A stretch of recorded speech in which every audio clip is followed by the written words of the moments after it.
ناظرین و سامعین، رمضان المبارک کی یہ بابرکت گھڑیاں ہمارے لیے ہماری دعاؤں کی قبولیت کا ایک بہترین سبب اور ہمارے لیے یہ ایک غنیمت موقع ہے کہ جس موقع پر ہم اللہ کے حضور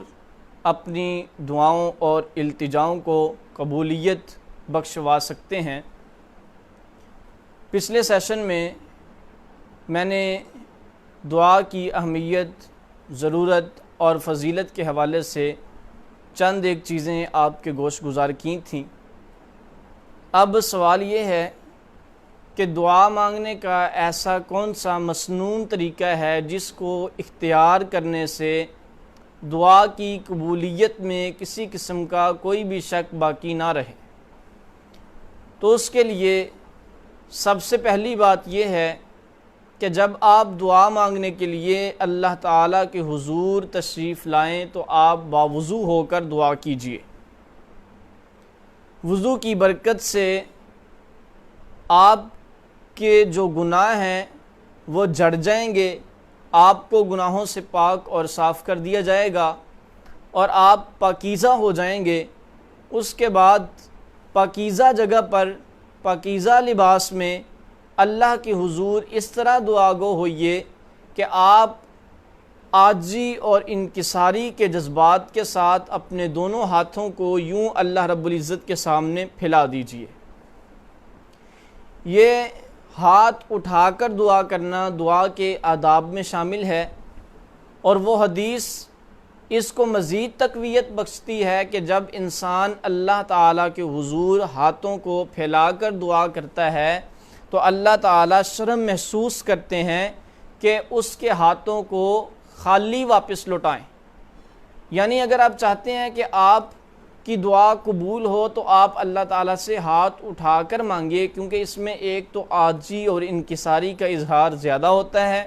اور دوسرے نمبر پہ اللہ تعالیٰ شرم محسوس کرتے ہیں کہ وہ اپنے بندے کے ہاتھوں کو خالی لوٹائیں۔ اس کے بعد آپ سب سے پہلے اللہ تعالیٰ کی تعریف کیجیے۔ سیدنا عبداللہ بن مسعود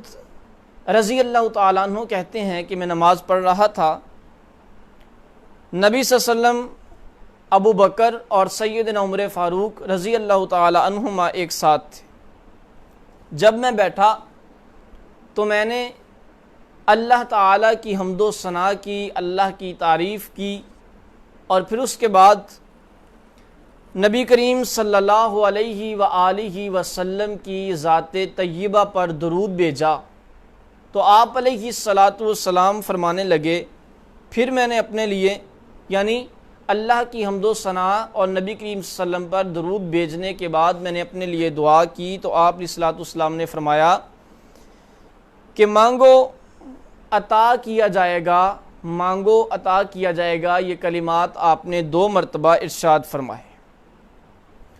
رسول اللہ صلی اللہ علیہ وآلہ وسلم سے سوال کیا گیا کون سا کلام افضل ہے، تو آپ صلی اللہ علیہ وآلہ وسلم نے فرمایا کہ وہ کلام جو اللہ تعالیٰ نے اپنے فرشتوں اور اپنے بندوں کے لیے چنا ہے، یعنی سبحان اللہ و بحمدہ، پاک ہے وہ اللہ اور اسی کی ساری تعریف ہے، پاک ہے وہ اللہ اپنی تعریف کے ساتھ۔ مقصد یہ ہے کہ انسان جب دعا کو شروع کرے تو وہ دعا کا آغاز اللہ تعالیٰ کی حمد و ثنا اور تعریفی کلمات کے ساتھ کرے جو حدیث میں بے شمار وارد ہوئے ہیں، سبحان اللہ و بحمدہ، سبحان ربی و بحمدہ و سبحان ربی و بحمدہ، اسی طرح یا رب لک الحمد کما ینبغی لجلال وجہک وعظیم سلطانک، اسی طرح سبحانک اللہم و بحمدک وتبارک اسمک وتعالی جدک ولا الہ غیرک، یا پھر لا حول ولا قوة الا باللہ العلی العظیم، یا سبحان اللہ والحمد للہ ولا الہ الا اللہ واللہ اکبر۔ اللہ تعالیٰ کی جتنی تعریفی کلمات، جتنی تعریفی دعائیں ہیں، وہ ساری کی ساری دعا کے اندر سب سے پہلے اللہ تعالیٰ کی تعریف کو شامل کرنا ہے۔ وہ چاہے آپ عربی دعائیں یاد کر لیں، بہتر یہ ہے کہ جو دعائیں سیدی رسول اللہ صلی اللہ علیہ وآلہ وسلم کی روایات میں ہمیں ملتی ہیں، وہ مسنون دعائیں ہیں، ان کو یاد کر لیجئے، ان کو اپنی دعاؤں میں پڑھیے۔ دوسرے نمبر پہ اپنی دعا کے اندر آپ حضرت سیدنا محمد الرسول اللہ صلی اللہ علیہ وآلہ وسلم کی ذات اقدس پر درود مبارک بھیجیے۔ ان اللہ وملائکتہ یصلون علی النبی یا ایھا الذین آمنوا صلوا علیہ وسلموا تسلیما۔ ایمان والوں کو اللہ نے حکم دیا ہے کہ وہ نبی کریم صلی اللہ علیہ وسلم کی ذات طیبہ پر درود و سلام کو بھیجیں۔ تو دعا کی قبولیت کے لیے دوسرے نمبر پہ یہ لازمی ہے کہ آپ اپنی دعا کے اندر حضرت محمد رسول اللہ صلی اللہ علیہ وآلہ وسلم کی ذات اقدس پر درود بھیجیں۔ سیدنا علی المرتضیٰ شیر خدا رضی اللہ تعالی عنہ فرماتے ہیں، صحیح الترغیب و ترہیب کے اندر روایت ہے کہ جس دعا میں اللہ کے رسول صلی اللہ علیہ وآلہ وسلم کی ذات پر درود مبارک نہ بھیجا جائے وہ دعا روک دی جاتی ہے یہاں تک کہ حضرت رسول اللہ صلی اللہ علیہ وسلم پر درود مبارک پڑھا جائے۔ اور وہ حضرت سیدنا ابی بن کعب رضی اللہ تعالیٰ عنہ والی روایت بھی بڑی مشہور ہے جو صحاح ستہ کی تقریباً تمام کتب کے اندر موجود ہے کہ حضرت ابی بن کعب فرماتے ہیں، میں نے اپنی دعا کے 3 حصے کیے ہیں۔ وہ کرتے کرواتے خیر وہ ہوا کچھ یوں کہ آپ علیہ الصلوۃ والسلام نے فرمایا کہ اگر تو اپنی دعا کے 3 حصوں میں مجھ پر درود ہی پڑھتا رہے، اذن تکفی ہمک ویغفر لک ذنبک، تیرے سارے کے سارے دکھ درد غم مٹا دیے جائیں گے، ختم کر دیے جائیں گے، اور تیری ساری غلطیوں کو گناہوں کو معاف کر کے تجھے بخشش کا خزانہ اور سرٹیفکیٹ عطا کر دیا جائے گا۔ تو اپنی دعا کے اندر کثرت کے ساتھ درود پاک پڑھیے، اور درود پاک بھی وہ پڑھیے جو اللہ کے رسول صلی اللہ علیہ وسلم کی حدیث میں صحیح حدیث سے ثابت ہے۔ اللہم صلی علی محمد وعلی آل محمد کما صلیت علی ابراہیم وعلی آل ابراہیم انک حمید مجید۔ اللہم بارک علی محمد وعلی آل محمد کما بارکت علی ابراہیم وعلی آل ابراہیم انک حمید مجید۔ درود پاک پڑھنے کے بعد تیسرے نمبر پہ اپنی دعا میں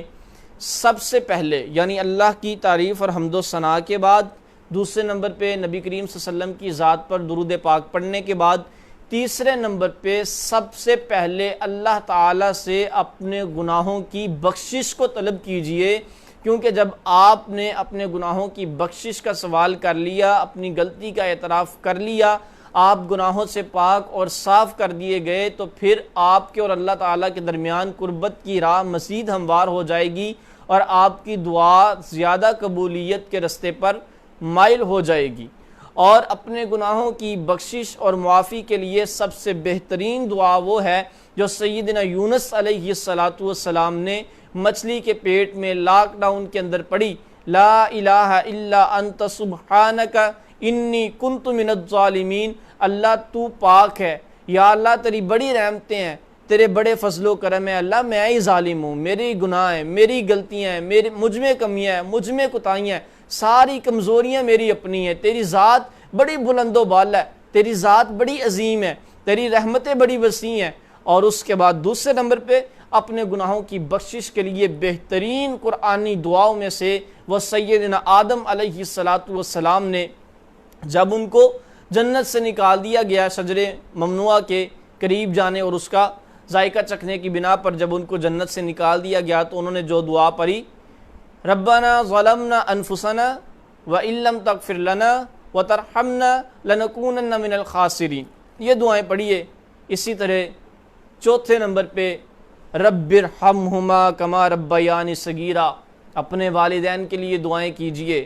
پھر صحابہ کرام رضوان اللہ علیہم اجمعین کے لیے دعائیں کیجئے، ربنا اغفر لنا ولاخواننا الذین سبقونا بالایمان ولا تجعل فی قلوبنا غلا للذین آمنوا ربنا انک رؤوف رحیم۔ پھر اس کے بعد اللہ سے مانگیے، شفا مانگیے، جو آپ اللہ سے مانگنا چاہتے ہیں سوال کیجئے، چھوٹی موٹی چیزیں نہ مانگے، اللہ بڑا بلند ہے، بڑا اعلیٰ ہے، اللہ کی خزانے بڑے وسیع ہیں، اللہ سے اعلیٰ چیزوں کا سوال کریں، دل بڑا کر کے اللہ سے مانگے، کیونکہ وہ در ساری کائنات کے دروں میں سے سب سے بڑا اور بہترین در ہے۔ اس در پہ ہر چیز میسر ہے، وہاں پہ کوئی چیز ناممکن نہیں ہے، وہاں پہ ہر چیز ممکن ہے، وہاں پہ علی کل شیء قدیر ہے، وہ ہر چیز پہ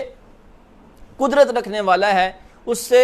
بہترین اعلیٰ چیزوں کا سوال کیجئے، اور پھر قبر سے، جہنم کے عذاب سے، قبر کے عذاب سے اور حشر کے دن کی آسانی کے لیے اللہ تعالیٰ کے خوف کا اظہار کریں، اللہ سے ڈرنے کا اظہار کریں، اور قیامت کے دن کے لیے آسانیاں مانگے۔ حدیث میں آتا ہے جو شخص لا الہ الا انت سبحانک انی کنت من الظالمین اور ربنا آتنا فی الدنیا حسنۃ وفی الآخرۃ حسنۃ وقنا عذاب النار، ان دو دعاؤں کو ملا کے دعا کرتا ہے، اللہ تعالیٰ اس کی دعا کو قبول فرما لیتے ہیں۔ تو اس لیے اپنی دعا میں ترتیب کے ساتھ چلیے، اللہ کی حمد و ثنا، پھر درود پاک، پھر آپ اپنے گناہوں کی بخشش، معافی، پھر والدین کے لیے، صحابہ کرام کے لیے، امت مسلمہ کے لیے، اپنے پریشان مسلمان دوستوں بہن بھائیوں کے لیے، پھر خود کے لیے، اس طرح کثرت، پھر دعا کے آخر پہ پھر درود پاک پڑھے، پھر اللہ تعالیٰ کی تعریف کرے، اور اسی پر آپ دعا کو ختم کر دیں۔